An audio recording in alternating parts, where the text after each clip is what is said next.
चाहिए। मीडिया बुला लो, पुलिस बुला लो, गोली मारो, डंडे मारो, बिस्तर छीनो, खाना छीनो, खाना छीनो, बिस्तर छीनो, पानी डालो। के घंटाघर की तारीख़ी जगह से एक दफ़ा फिर हम आपकी खिदमत में हाजिर हैं। यहाँ की ग्राउंड रिपोर्ट क्या है? मेन स्ट्रीम मीडिया से थोड़ा दूर लेकिन हिंदुस्तान की गयूर और बाशऊर आवाम से बहुत करीब ये एहतजाज, ये सरों का हुजूम, ये औरतों की तादाद अब एक ऐतिहासिक और तारीख़ी नौइयत का होता जा रहा है। ठंड की सर्द दिन, सर्द रातें जिसमें आदमी बाहर निकलने के लिए 4 दफ़ा सोचने पे मजबूर है, ऐसे दिनों में इन ख़वातीन के जज्बों को सलाम जो 4 दिन 4 रातों से मुस्तकिल यहाँ पर अपना एहतजाज, अपना मुज़ाहरा दर्ज कर रही हैं। आइए हम कुछ ख़वातीन से मालूम करते हैं कि वो यहाँ पर क्यों आई हैं और उनका ये प्रदर्शन कब तक जारी रहेगा। मैम, आपका नाम? मेरा नाम शिल्पी चौधरी है। शिल्पी चौधरी। सॉरी जी। आप यहाँ पे क्यों आई हैं? सीए से आपको क्या आपत्ति है? मैं इंटरनेशनल ह्यूमन राइट्स ऑर्गेनाइजेशन की स्टेट प्रेसिडेंट हूँ। उस हैसियत से मैं यहाँ पे आई हूँ क्योंकि यहाँ पर बहुत सारे ह्यूमन राइट्स का वायलेशन हो रहा है। ये जो महिलाएं हैं ये हमारी बहनें हैं, ये भारत की नागरिक हैं, इनके वही हक और हुकूक हैं जो हमारे हैं, चाहे हिंदू हो या मुसलमान। हर महिला यहाँ पर महिला होने के नाते है। लोगों ने कहा कि शायद ये मुसलमानों का प्रोटेस्ट है, ये मुसलमानों का नहीं, ये भारतीयों का प्रोटेस्ट है। उसी नाते मैं आई हूँ। जैसा कि सुप्रीम कोर्ट ने अभी गाइडलाइंस दी हैं कि जो इंटरनेट है वो हमारे फंडामेंटल राइट्स में है, मूल अधिकारों में है। सुप्रीम कोर्ट ने ये भी कहा है कि 144 का बेवजह जो इस्तेमाल है ये गैर कानूनी है और लखनऊ पुलिस ने यही किया है। जब से ये बहनें बैठी हैं, हम लोगों के पास रिपोर्ट्स आई कि परसों इनके कंबल छीन लिए गए, इनके अलाव में पानी डाला गया। इतनी ज़्यादा सर्दी है। कल मैं आई थी, मैं तकरीबन 6 घंटे यहाँ कल रही। आज मैं देख रही हूँ कि कल से ज़्यादा सर्दी है और आज कल से ज़्यादा महिलाएँ हैं।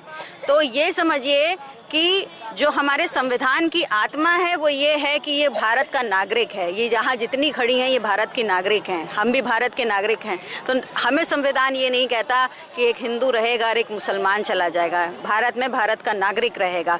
सीएए का इसीलिए विरोध है कि सीएए में केवल हिंदू, सिख और ईसाइयों को आपने नागरिकता प्रदान करने की बात कही है, आपने मुसलमानों का नाम नहीं लिया। आप सीएए को एक तरह से संविधान के खिलाफ मानती? बिल्कुल बिल्कुल, ये संविधान की हत्या करने जैसा है क्योंकि भारत का जो संविधान है वो पंथ निरपेक्ष है।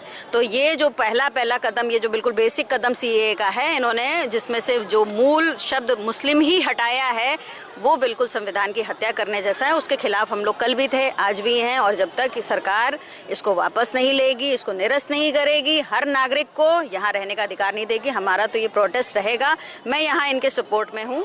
मेरा नाम नाइश हसन है।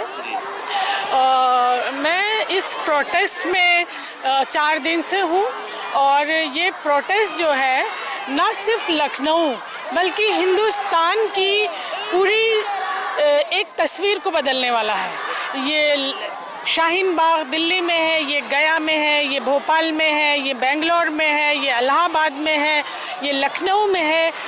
हम सभी औरतें जो ये प्रोटेस्ट कर रहे हैं उनका मकसद है इस मुल्क में कॉन्स्टिट्यूशन का राज स्थापित करना।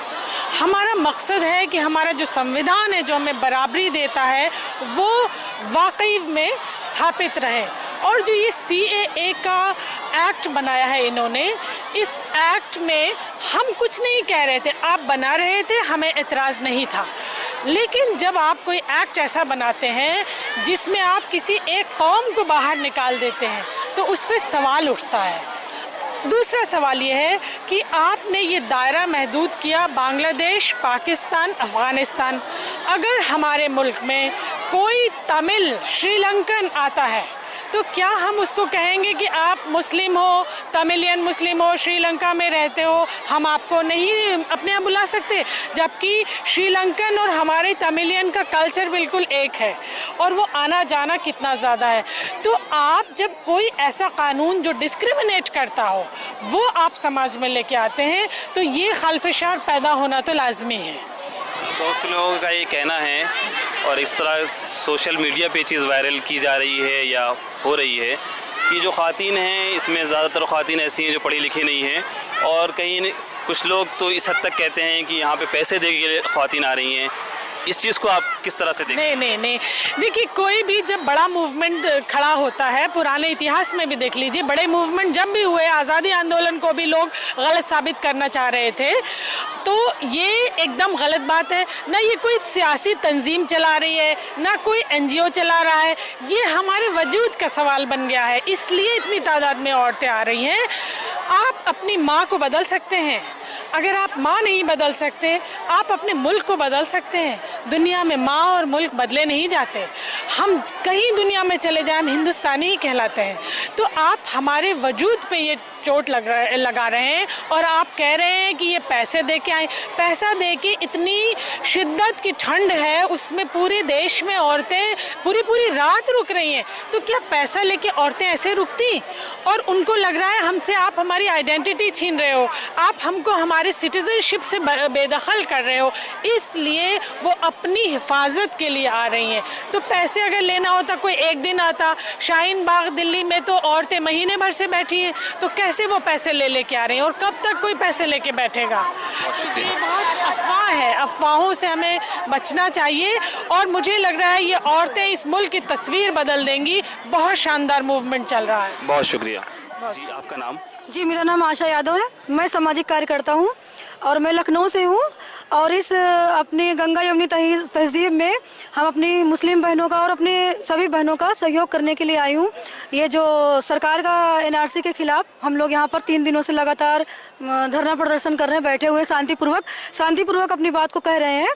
और यही हमारा निवेदन है, रिक्वेस्ट है सरकार से कि सुने हमारी इन बहनों की आवाज़ को, कि मतलब देखिए कि किस स्थिति में ला दिया इस सरकार ने हम लोगों को, कि मतलब शांतिपूर्वक वो छोड़ दीजिए सुकून। हम लोग परेशान छोटे छोटे बच्चे लेकर यहाँ महिलाएं आई हैं, आप देख लीजिए, और पूरा दिन से बैठी हुई हैं। आप यहाँ पे मुस्लिम ख़वातीन की हिमायत में आई हैं, उनके मैं यहाँ पर या CA के खिलाफ आई हैं? CA के खिलाफ हिंदुस्तान में जो हमारी बहनें हैं वो सब हमारी हिंदुस्तानी हैं, ना हिंदू ना मुसलमान। ठीक है, हिंदू मुसलमान की तो बात ही नहीं है। जो चीज़ गलत है, जो चीज़ नुकसान पहुँचा रही है, हमारे देश में जो नफरत फैला रही है वो गलत है।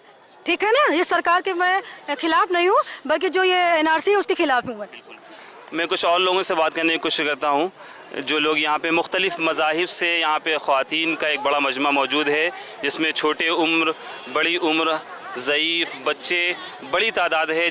मैं कैमरामैन से गुजारिश करूँगा कि थोड़ा पीछे की तरफ ख़वातीन के हुजूम को दिखाएँ और यहाँ पर जो मुख्तलिफ मज़ाहिब की जो ख़वातीन यहाँ पर मौजूद हैं, जो वोमेंस यहाँ पर मौजूद हैं, और संविधान के बचाव के लिए, जैसा कि इनका कहना है, मैं संविधान के लिए यहाँ पे आई हूँ, उसको देखें। और कुछ और मसला ये है कि ख़वातीन की इतनी बड़ी तादाद मौजूद है। 2 रोज़ पहले जब मैंने यहाँ पे रिपोर्टिंग की तो मैं घंटा घर से 10 कदम की दूरी पे था, 10 कदम की दूरी पे था।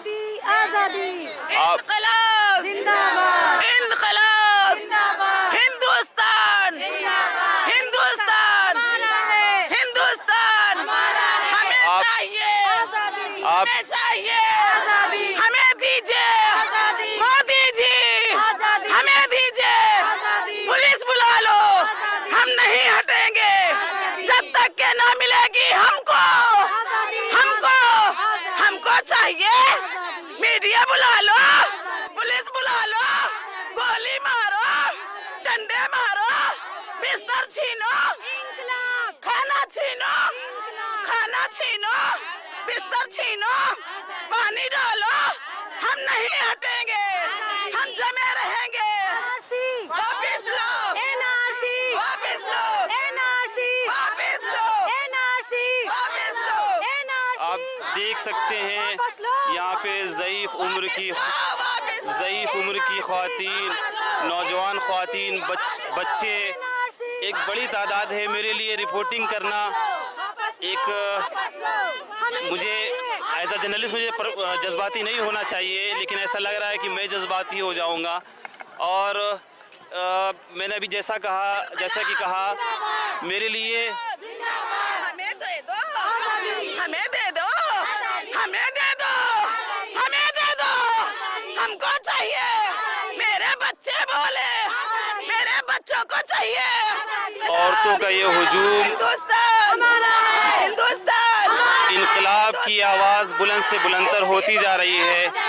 इनकलाब की ये आवाज़ बुलंद से बुलंद होती जा रही है। जीजू बोले आजादी, जीजू बोले आजादी, हमें दे दो आजादी, भैया बोले आजादी, माए बोले आजादी, माए बोले आजादी, भैया बोले आजादी, भैया बोले आजादी, पापा बोले आजादी, पापा बोले आजादी, बच्चे बोले आजादी, बच्चे बोले आजादी, जवान बोले आजादी, बोले आजादी, मारो आजादी, नहीं हटेंगे, नहीं हटेंगे, चाहिए आजादी, चाहिए आजादी।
देखना दिलचस्प होगा 2 रोज के बाद सुप्रीम कोर्ट में सीए के खिलाफ जो पिटिशन होने वाली है, जो हेयरिंग होने वाली है, उनमें इन ख्वातीन की आवाज़ किस हद तक पहुंचती है, ये देखने से ताल्लुक़ रखता है। जरा जोर से बोलो आजादी, इनकलाब जिंदाबाद, इनकलाब जिंदाबाद, मिलके बोलो आजादी। कैमरा पर्सन मुश्तबा हसन के साथ सफ़ा ऑनलाइन टीवी के लिए महमूदुल हसन, लखनऊ।